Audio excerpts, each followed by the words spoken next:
Does God really mean it when He says that He will give us what we ask for?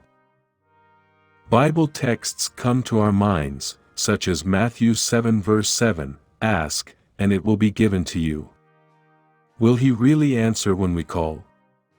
Isaiah 65 verse 24, "Before you call I will answer, while you are still speaking, I will hear."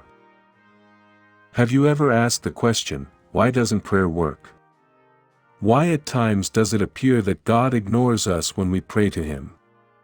Many have prayed for God to intervene and solve a problem that they are struggling with, but sometimes God's apparent answer is silence.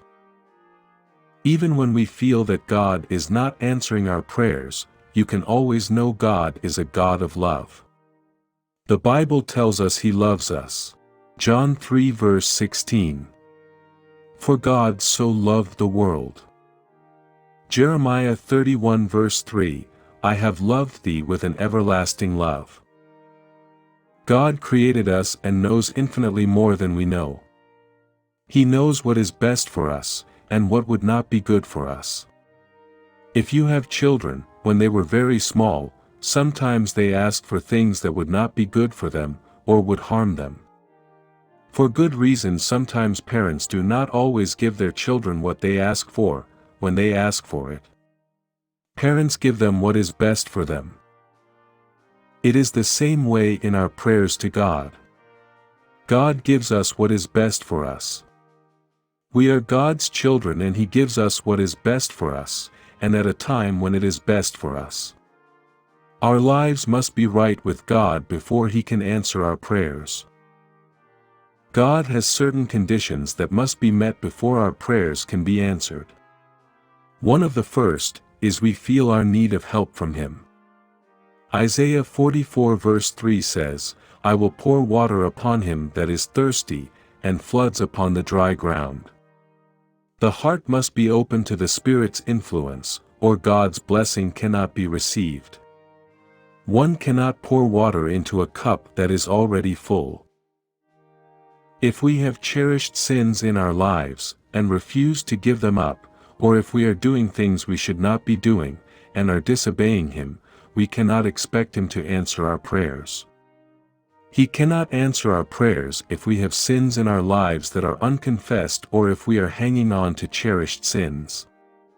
Also, if we refuse to forgive others who have wronged us, God cannot hear us. This is not saying you can earn God's favor to answer your prayers. It will always be Jesus' blood that makes us worthy, but we do need to do our part if God is going to work in our lives. One of the reasons we feel our prayers are not being answered is because we stop praying. 1 Thessalonians 5 verse 17 says it best, pray without ceasing. Paul is more direct in Philippians 4 verse 6, in everything by prayer and supplication with thanksgiving let your requests be made known to God. In reality, we should not be worried so much about if God hears our prayers. He does, and He does care.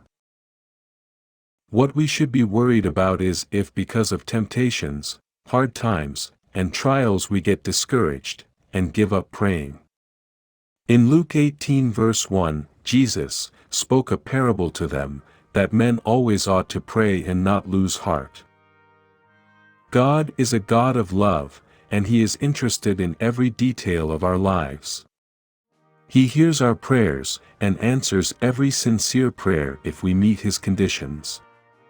We must not expect that every answer will be yes, since we are sinners and do not always ask what is best for us. Sometimes His answer is no, and sometimes it is wait. We need to end each prayer with, not my will but your will. Even if we are sincerely doing God's will, and to the best of our ability, following His will for us, He may see that it is best for us not for Him to say yes at this time. We must continue trusting Him, regardless of His answer at the moment. God's timetable is not the same as ours. He knows better than we do when is the best time for our prayers to be answered. In the story of Abraham, God promised a son to Abraham. But Abraham became impatient when Sarah didn't bear him a son, so he took his wife's servant as his wife. Abraham tried to solve the problem in his own way and the result was disastrous. We are still seeing the results of his mistake today. God eventually answered his prayer at the time when he saw it was best for Abraham. For God to give us what we ask for, we must ask according to his will. Faith cannot take the place of asking according to God's will. 1 John 5 verse 14, if we ask anything according to his will, he hears us. If you do not ask according to God's will, it is not real faith in God. If God's answer is no, we still must be willing to wait patiently, and trust God to answer in his own way and in his timing. Trust God, even though it may seem like prayer doesn't work. Even though it may seem like at the moment he is not near and has abandoned you.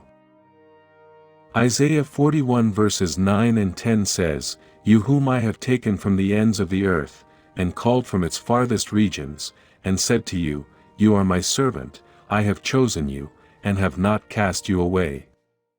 Fear not, for I am with you, be not dismayed, for I am your God.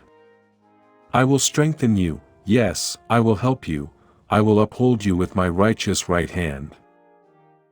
If we have faith and sincerely trust God, we will not be concerned as to whether the answer is wait or the answer is no or yes. We must just trust and wait and see if God in his timing will see fit to answer as we have requested, or perhaps he has something better in mind for us. Remember, your prayer should end with, "Not my will, Lord, but your will." Trust in the Lord with all thine heart, and lean not unto thine own understanding. In all thy ways acknowledge him, and he shall direct thy paths.